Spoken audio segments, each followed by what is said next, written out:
Hello, everyone, and welcome to today's webinar, Integrating Your Existing Systems into a Microservices Ecosystem. This is brought to you by i360Gov and Software AG Government Solutions. I'm John Morton, publisher at i360Gov, and I'll be your moderator for today's event. And our speaker today is Mr. Chris Steele, Chief Solutions Architect with Software AG Government Solutions. Before we get started, I just want to go over a couple of quick housekeeping items. At any time during this webinar, if you'd like to submit a question, just look for the Ask a Question button that's in the console. We'll have time at the end of the presentation to answer your questions. If you should have any technical difficulties during the webinar, click on the Help button that's located below the slide window. You can also refresh your screen by pressing the F5 button on your PC or Command R on your Mac. And then finally, I just want to let you know that today's webinar is being recorded so that you can watch it again later or you can share it with a colleague. You'll receive a link via email after the webinar that you can use to access the webinar recorded version. And now I would like to turn it over to Mr. Chris Steele. Great. Thank you very much, John, and good afternoon to everyone out there. As John mentioned, today we're going to be talking about ways to integrate your existing systems into a microservices ecosystem. We're going to start off quickly covering what are microservices, why do you need microservices, then we're going to get into the meat and talk about what to do with your legacy systems and how to integrate them, and follow up with some various best practices for doing so, and then summarize what we've learned today. So quickly, what are microservices? Well, we could start off with some background. Back in 2011, there was a workshop of software architects that had been discussing various patterns that they had seen out in the industry. And somebody came up with the term microservice to describe this common architectural style that was coming in use at the time. About a year later, in 2012, that same group decided on the name microservices, and it's sort of stuck since then. And while that name has really grown in popularity, the style to which it refers to has really been around many years, with a lot of the core tenets dating back to the late 90s, early 2000s. A lot of people out there regard it as the natural evolution of service-oriented architecture that embraces DevOps and continuous integration and continuous deployment, two things that we'll also discuss today. And then I'd also like to note that Martin Fowler, he's the author of many renowned software architecture books out there in the industry, wrote a book on microservices with James Lewis back in 2013. And if you want to learn more about microservices, both the pros and cons, I would encourage you to check out his website, martinfowler.com. So in order to describe what I view microservices are, I like to sort of break it up into a couple different high-level architectural pieces. And really a lot of these are styles. First of all, one of the tenets of microservices that's commonly agreed upon is the ability to independently deploy and scale the services themselves. So if we think about a traditional monolithic application, if it's composed of multiple components, they're all bundled together and deployed together within an EAR or a WAR or an executable, some large bundle. They cannot be independently deployed or scaled. As I mentioned, microservices tend to go hand in hand with DevOps, and I want to just talk a little bit about DevOps in case anybody out there is not familiar with the term. DevOps is really a conjunction of development and operations. So in the past, again, we would have development teams that would go out and create and implement the software. Once they were done, they would throw it over to the wall to the operations folks who would be responsible for maintaining and managing that software. Over the years, we've seen several issues with that process.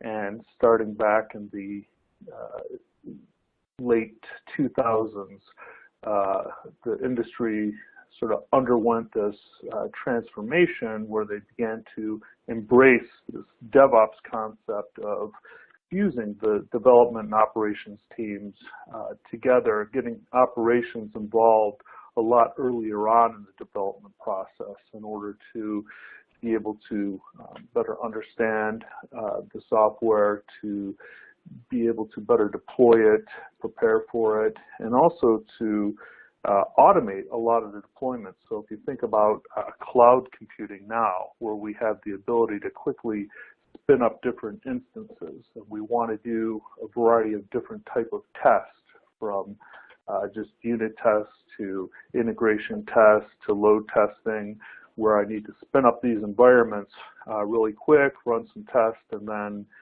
basically tear them down again. Operations, the DevOps concepts really help facilitate that. Also worth noting, with a lot of the microservices, you'll hear about companies that are leveraging them to be more responsive and resilient. So to have better scalability in terms of taking each of the individual components and scaling them out, and having that resiliency where one component can't bring down the entire application. I'll talk about a use case with Netflix later on, where this was a driving force in their adoption of microservices.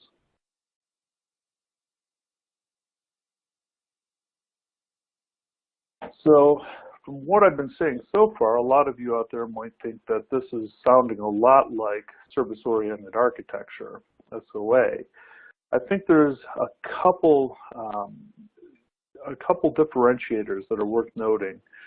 First and foremost, most people agree that a lot of the drivers behind SOA were reuse and composition. So I would take my very large monolithic application and break it up into a couple coarse-grained components that would allow me to better reuse some of that macro functionality. Whereas in microservices, the goals are really focused more towards agility and scalability. So being able to quickly create new component services that can be constructed together and scaled individually of the whole. Just a quick graphic. I like to show this to sort of represent, in terms of the size of the services, SOA, again, you have a few coarse-grained components, whereas in microservices, you have a lot of very small, very fine-grained services. So in my monolithic online application, online shopping application, I deploy the entire thing as a large J2E EAR file or WAR file. With SOA, I might break that up into a couple large coarse-grained type services. I might have my shopping cart and have that independent of my catalog services. Whereas with microservices, I might have services as small as a credit card verification service, where the only thing it does is verify a credit card number. So you can see there's a very big difference in terms of scale within these different architectures. Go back over some of the characteristics of a microservice. Again, they tend to be many smaller, fine-grained, clearly defined services. They follow the single responsibility rule, as I was just mentioning with the credit card verification service, they typically tend to do one thing and to do it well. They rely on the domain-driven development principles. So domain-driven development, you're really collaborating between your technical and business domains, bringing those people together to create this evolving model, domain model, from which you continuously construct these services around. So as my domain model is evolving, I'm constantly creating or updating my microservices to fit that domain model. They are self-contained, so I'm not going to talk a lot about containers, Docker, those type of things. I don't have enough time today, but really they're designed to be deployed within a container of some sort that allows them to be completely independent and isolated of from other microservices. So I can deploy them in as standalone modules that are very loosely coupled with all of the different microservices out there. They're independently managed and monitored. Again, this is going to bring up some of the issues that need to be addressed when creating microservices architecture. How do I manage and monitor each of all these different microservices that are out there? And finally, one of the big tenets is that there's a clear ownership for each of the services. So if you think before, the way we'd create a lot of these monolithic architectures is we would create all of our business requirements and we'd hand them to a development team. The development team would take ownership of that. They would implement all of those requirements, and then they would throw this large application over the wall to operations, which would then bring that up and maintain and manage it in production. Now, what we have is we have a set of business analysts, developers, and operations folks that have ownership of these particular microservices. So as a team, they work together to create the requirements, implement it, and deploy it and maintain it, which is a lot different than our traditional model. So why do we need microservices? I think that answer really depends on your individual use cases. So as a business owner, I need to sit down and determine, are microservices the right architectural style for my particular project? In general, we tend to see that the people that readily embrace microservices are those people that rely on a very fast time to delivery and require a lot of availability, reliability, scalability. So what microservices do is they provide you with this faster, simpler deployment model that allows you to quickly deploy out small, discrete pieces of functionality, and then if something goes wrong, quickly roll back to a previous version. It also allows you to have delivery teams create these services at their own pace. So it removes the reliance, the dependency upon all the other services so that I can quickly get my stuff done, created and stood up in production, and then move on to the next service. Again, if we think of the credit card verification service example, I'm not going to be relying on any other pieces of functionality out there. I'm going to quickly create the small microservices, get it stood up. Once it's up, it's available for other people to use.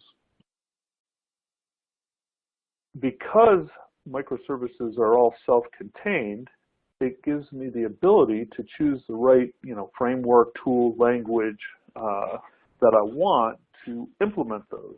So in some cases, if I'm creating a large application, there may be reasons why some of my components, it makes more sense to create them, implement them in Java versus others that I want to do in Python or Scala, .NET, etc. Because they're self-contained, they can all be created in the language that suits them fine, as well as run on the operating system that best suits each service. So one service could be running on a Windows platform, the other could be running on a Linux-based platform. Again, this gives us a lot more resiliency in terms of fault isolation. If one service goes down, it's not going to directly impact the others.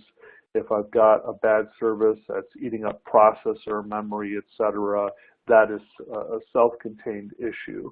While that service may go offline and that may impact my application overall, it will not impact the other services that are running out in the ecosystem. All of that, of course, then allows me to provide better availability. Understanding, of course, that I've architected my systems right so that I've got the correct amount of redundancy built in throughout these services. So real quick, just a couple industry metrics. If you look at companies like Airbnb, Disney, Goldman Sachs, Twitter, a lot of those out there, they've cut their development lead times by as much as 75% when using microservices. So you have to ask yourself,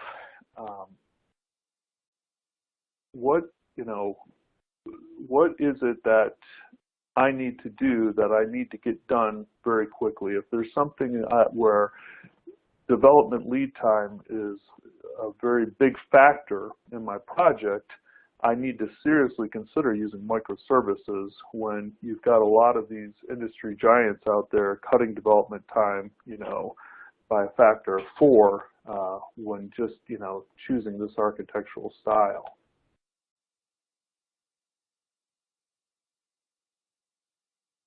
It also allows you to quickly react to new technologies and trends that come along.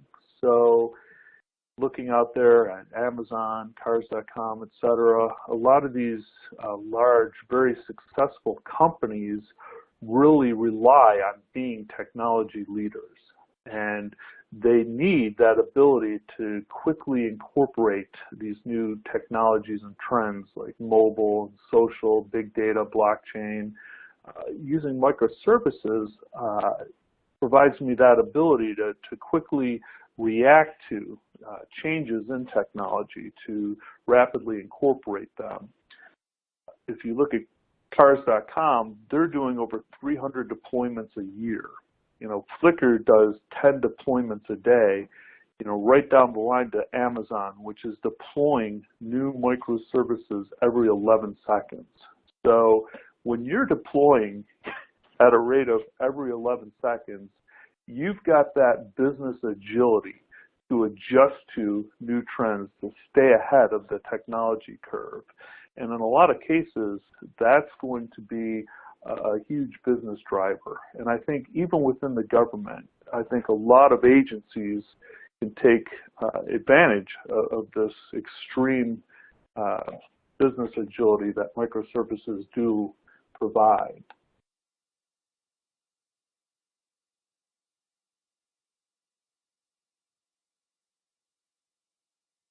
So if you went out today and you Googled microservices, probably one of the first things that would come up would be Netflix. Netflix is the poster child for microservices. They're a very well-known industry use case. What happened was, back in 2008, they had a very large monolithic application that was bundled in one large WAR file. And what happened was they had one missing semicolon, which brought all of Netflix down for hours and hours. this was a huge deal. Netflix, as we all know, is a streaming platform, and when that platform goes down for hours on end, you're going to get hurt in a lot of ways. It's not just the direct cost, but it's also the damage to the reputation that it brought about. That one issue really drove their adoption of microservices and that need for a change to be able to prevent that type of issue from happening again. So if you go back and look at Netflix today, they're deployed in Amazon, and they've got hundreds of these fine-grained services, so that not one of those services going down can impact the rest of them. I think it's really amazing in that with all of those different services running, one of the things that Netflix actually does in production today is they have automated processes that will go out and terminate different instances, randomly terminate it. So the developers are told there that they can't rely on trying to build available services. They have to understand that their service will, at some point in production, be randomly taken down by their own systems. That forces them to really architect and understand and implement services that are going to be fault tolerant, that will fail in a reliable manner and be able to come back online. So I think that alone is why you hear very little about issues with Netflix. The issues that you hear today are generally around the network problems, broader network problems, not specific to Netflix. But if your application requires that type of, mission critical availability and reliability, microservices is a great architectural approach to help solve that.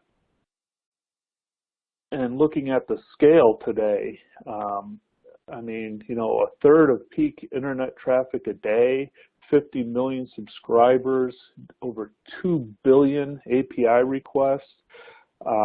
It's pretty amazing. And thinking about just in terms of any of you out there that work in the defense industry, where you have these mission critical applications and you're dealing with large amounts of data, Netflix is really a great poster child for having that reliability and being able to overcome a lot of these different issues with fault tolerance and resiliency. So the big question we now have to ask is, are you ready for microservices? A lot of you out there are probably answering yes. You're thinking about, how they provide the ability to increase your agility. They enable extensibility. They facilitate distributed development and parallel development as well. Support massive scalability. And they also, more importantly, allow you to build these robust applications. But, and there's always a but with any type of new technology, they do bring a new level of complexity to the architecture. So as where before, where I had one application to manage and monitor, I now have hundreds of these tiny applications. This requires a lot of unfamiliar design patterns. So how do we deal with this huge growth in the number of systems to monitor? If you think about SLAs, if in my existing monolithic application I have an SLA for 99.99% uptime, I can fairly easily manage and monitor that. If I want to do that using microservices, it gets a lot more complex. Why? Well, if I simply go out and say that each of my services must provide 99.99% uptime, and then I string them together to deliver my overall application, what I end up instead is 99.7%. That's because those microservices could go down at different times, and while they could fulfill their own SLAs, the aggregate SLA falls to 99.7. 99.7 is 2 hours of downtime a month. That's really not mission critical. So there's a lot of things that need to be understood. You also need to understand, better, how do I create this enabling infrastructure for all these different services? I need a new DevOps type practices, processes that allow me to be able to quickly deploy different services. So if I have one service that needs to scale differently than the rest of them, how do I do that? All of which is very technically feasible, but what we've seen across a lot of agencies today is they simply don't have that expertise in-house at the moment. So it's something that as a business owner, you need to understand and prepare for. And then finally, they do require a high degree of design and organizational discipline. So you can't just go out and decide that you're going to quickly create a bunch of different monolithic or a lot of microservices to replace your monolithic application. Instead, what you need to do is you need to, as a best practice, take your monolithic application and start decomposing it gradually into microservices and sort of learn as you go, develop that that knowledge base and leverage that to better prepare for the future. And then once we've talked with teams that have embraced microservices, one of the first big questions that comes along is, now that I'm building these microservices, how do I incorporate my legacy systems?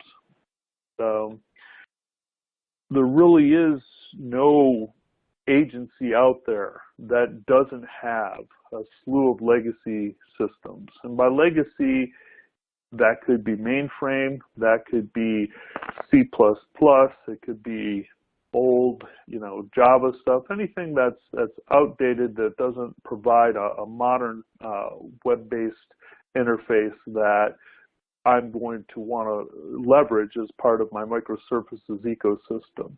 So if it doesn't provide a REST or SOAP-based interface, I'm going to really consider that as legacy. Now, in broader terms, 80% of the world's systems today are legacy applications. We've got over 200 billion lines of legacy code that are still in use, with 75% of financial institutions, which are generally the technology leaders, they're still using outdated systems. And just from empirical evidence, what we've gathered, over 70% of government mission critical systems, are today or, at least integrate with legacy applications. So those aren't going away. We're not going to have the budget or the time to really tear those down and rewrite them. With 25% of them, having missing or outdated documentation, 80% of them that have tried to be, rewritten and have failed at least once. In a lot of cases, we see that domain knowledge is gone. There's no budget to do it. It's generally just considered too risky. So we're really stuck with our legacy systems. We don't advocate, rip and replace. Instead, Software AG tends to promote an extend and embrace philosophy. So we tell our customers, don't try to rewrite those legacy systems. Instead, integrate them with your new microservices. Expose your legacy systems with easily accessible interfaces, and that allows you to avoid a lot of unnecessary integration code, and I'll show that in the next slide. Eliminate a lot of duplication and really just overall reduce risk.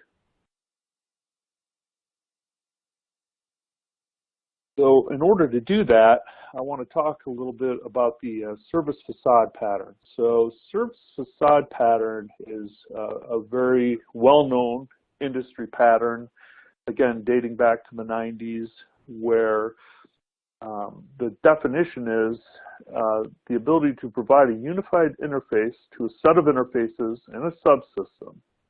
In our case, the subsystem is the legacy system. It also defines a high-level interface that makes the subsystem easier to use. So in order to make our legacy system easier to use in this new microservices architecture, what we're going to do is provide a REST or SOAP-based interface that all of our microservices out there can easily integrate with. Looking at the graphic below, on the left-hand side, we look at a traditional approach where I might start creating my microservices, and then all of them that have to integrate with that legacy system, I'm going to have to write my own integration code and bake that into that microservices. Remember, microservices are self-contained, so any communication I want to do, that code has to reside within the microservices itself.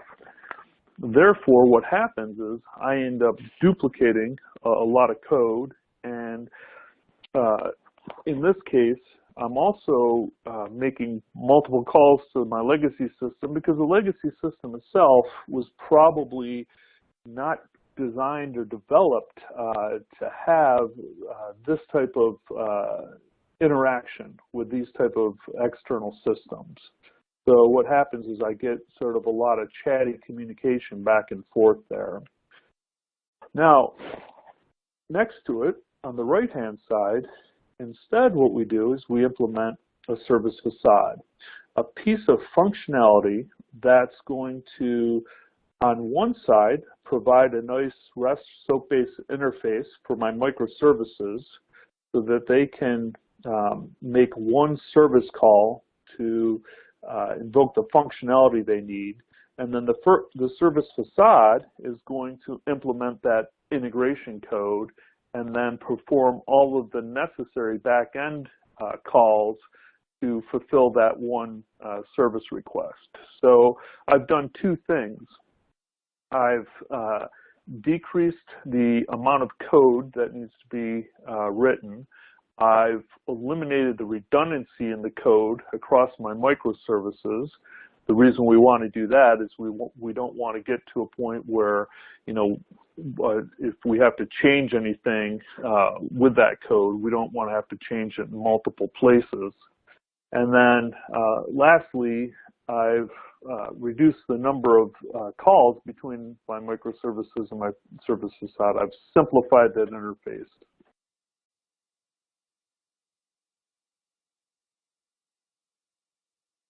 And looking at the different architectural patterns out there, as we're looking at before, with our microservices being our consumers, we've got an API, and we've got a lot of different types of connectivity through our integration layer that we could choose. And then what happens is we have to write integration for each of the back-end systems that we want to invoke. So our legacy systems, maybe our Oracle Financial Suite, various SaaS-type products, very traditional integration approach. Now, if I were to try and do the same thing with a textbook microservices architecture, I might have something similar to the middle column here, where I've got a mini service layer that's then going to invoke a lot of these services that sit on an event bus, which will in turn then invoke all of the back-end legacy systems. And that makes sense, but what happens is I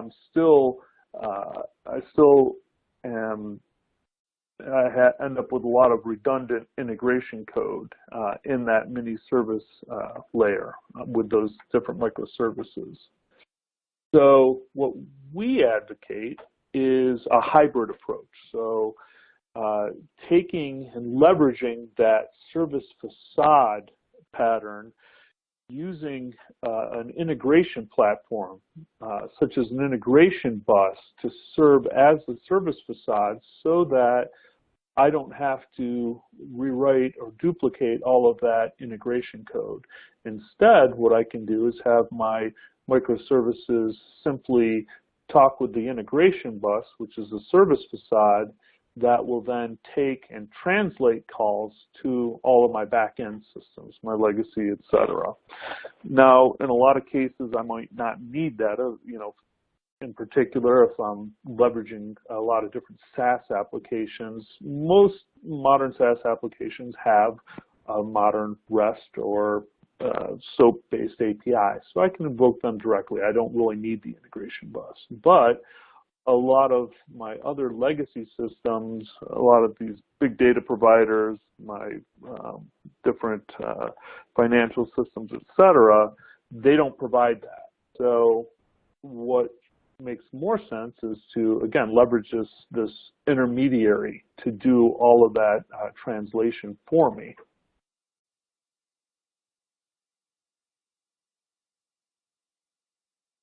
And this hybrid approach, it gives me that ability to mix, traditional integration patterns along with my microservices architectural patterns. This makes sense for a lot of sort of common functionality, logging, auditing, analytics, etc. Depending on your business domain, there's many out there. It also gives me the ability to independently package the microservices and share that container infrastructure that can be used by the different teams. So we talked a little bit about the deployment process and having the ability through my DevOps process to automate deployment. In this case, I can further reduce that overall effort by deploying it to the same infrastructure. So while my microservices are running within a container, a Docker, etc., I can now provide a new intermediary platform that allows me to quickly deploy there with a lot less effort than if I were to try and bring up a whole new cloud instance, for example. So I'm not going to talk a ton about that, but there's a lot of additional functionality capabilities that this integration bus can bring to the table. And then finally, overall, I've accomplished the fact that my microservices can now access all of these legacy applications and databases directly, or I can do it via an integration layer.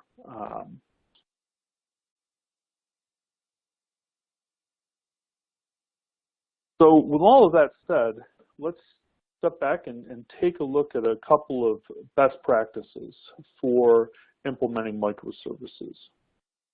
I think the first, as we already mentioned in a previous slide, is we have to determine if we really need microservices. So not all applications warrant being broken down into microservices. Again, if you go to Martin Fowler's site, he spends a considerable amount of time talking about the evils of prematurely moving to microservices. Microservices is a very powerful architectural concept, but as I've mentioned before, it introduces a lot of complexity that many organizations are not really ready for. If you don't need to develop, take your existing applications and convert them to microservices, certainly don't do so. 2, if you're going to move to microservices, you need to adopt a DevOps and continuous delivery approach.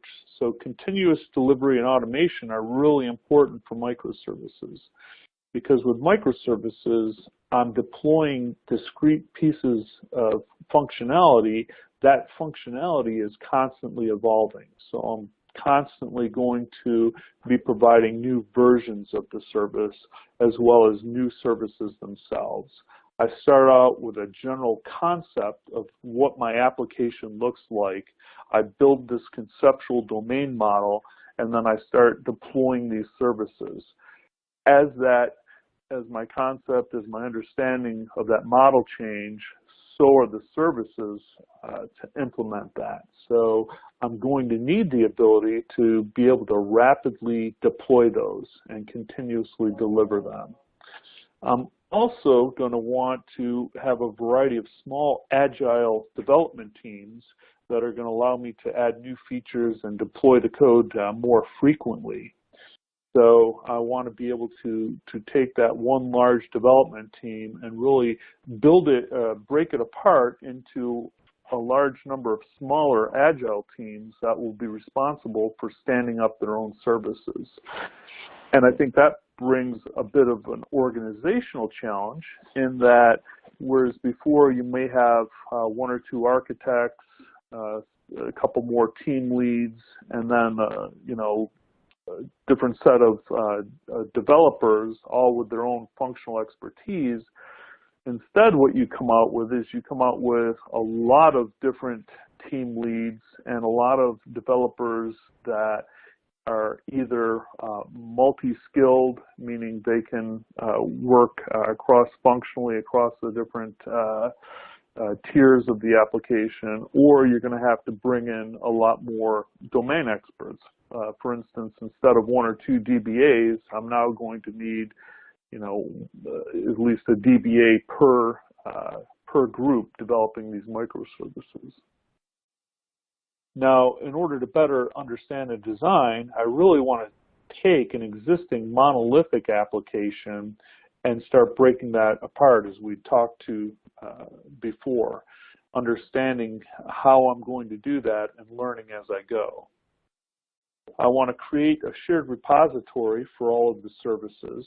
So now that I've got all these microservices and all these APIs out there, I need a centralized place to manage and monitor them, so that when the next team comes along and they require some functionality, they're able to go to this repository and look up which services provide that. I need to be able to apply comprehensive monitoring. Again, looking back at our SLA problem, not only do I need to manage and monitor each individual microservice, I also need to sort of monitor how the aggregate of those services is going. So my application itself, that's really a composite of all these different microservices, how is it reacting? And is it fulfilling its SLAs? And then finally, really look at my overall legacy integration approach. So how am I going to, create these service facades for my legacy systems? How am I going to avoid a lot of redundant integration code? And then make sure that the service facade container itself can be managed and monitored.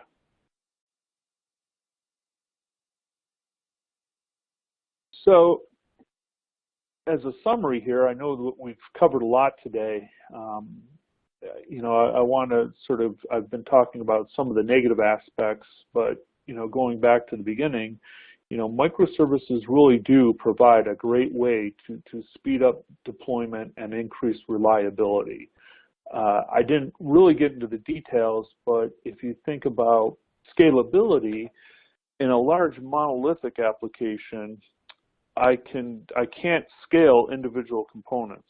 I have to scale the entire application. So if I have one component that requires 4 times more memory or processor speed, etc., I really have to increase the size for the application, that monolithic application itself.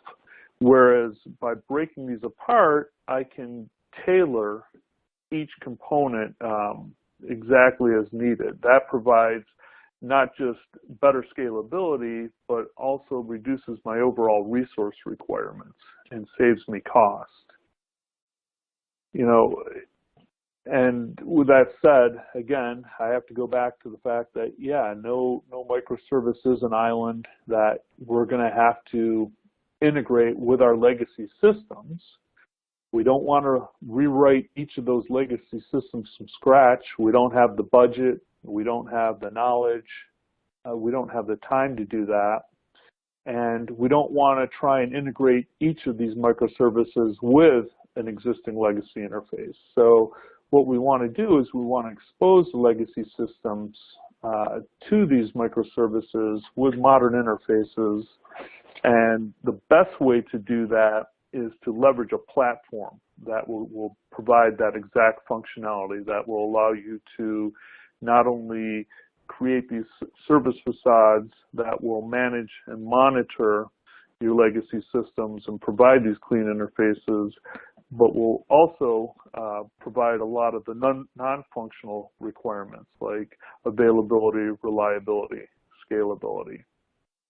And with that, I would like to go into the question portion of the program. So if you could, please send me your questions. Excellent. Thank you, Chris. We do have some questions, so we will jump right in. First question is, how much extra code is really needed for the microservices to integrate directly with the legacy system? That really depends on the legacy system. So it can vary widely. If it's, you know, just an older Java application, it's probably not a lot. If it's something like a mainframe, there could be a considerable amount of code. It really depends.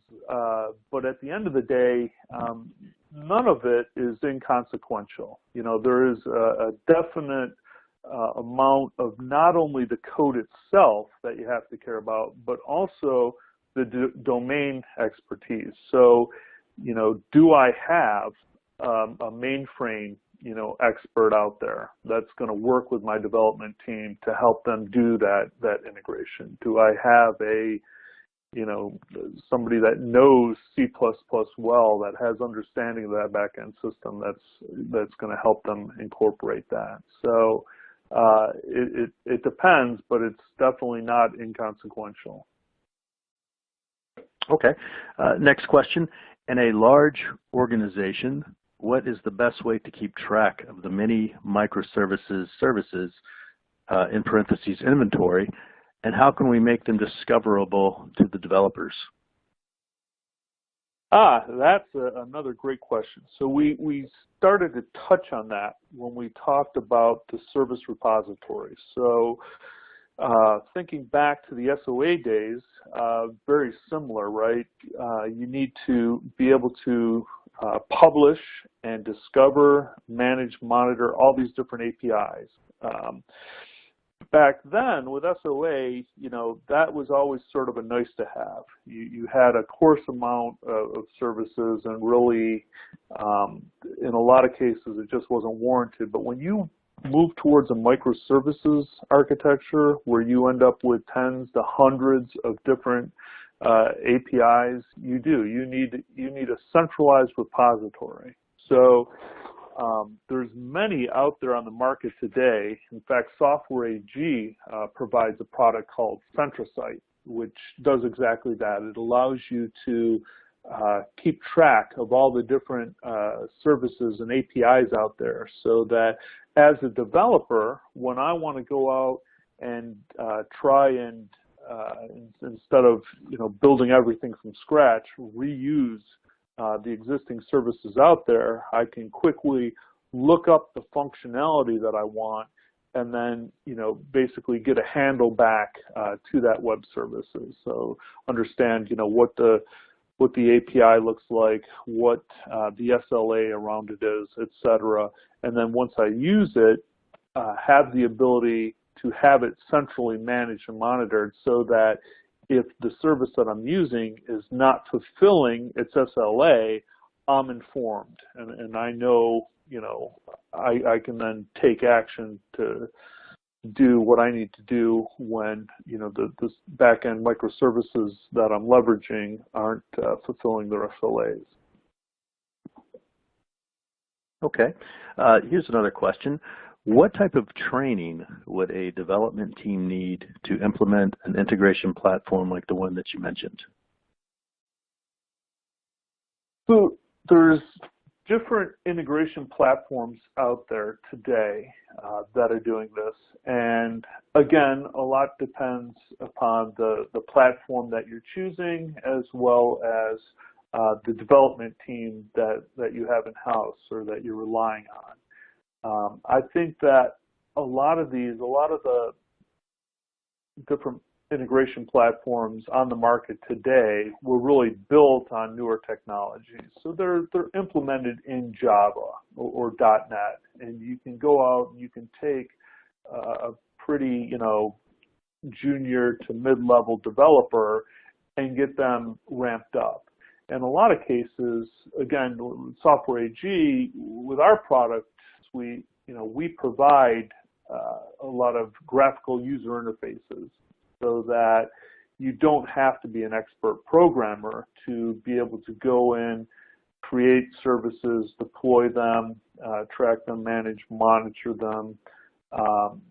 At the same time, if you need to really get down into the weeds, you can go in and do, in Java, whatever it is you want to do, or, within JavaScript, et cetera, whatever your favorite technology is. You can get into the weeds, but don't necessarily need to unless there's an issue. Okay, and let's see, I think we have time for one last question. What type of rework would need to be done when we eventually replace our legacy mainframe?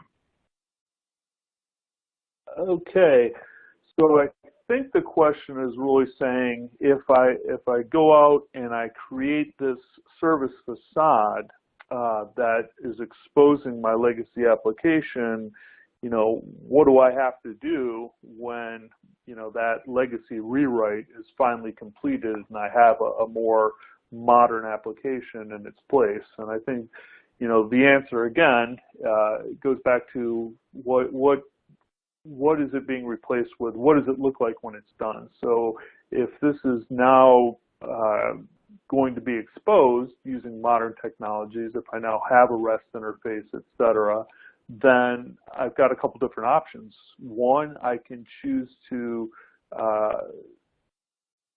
rewrite some of my microservices and have them go and integrate with the new system.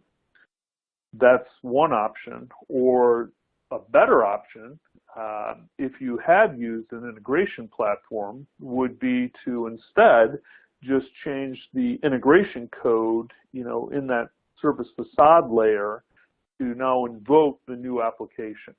So really, it's just instead of rewriting all my microservices, what I do is I just go in to that service facade and change the code in there to now connect to the new one, meaning a lot less code. It's basically just one change on the backside of that integration platform.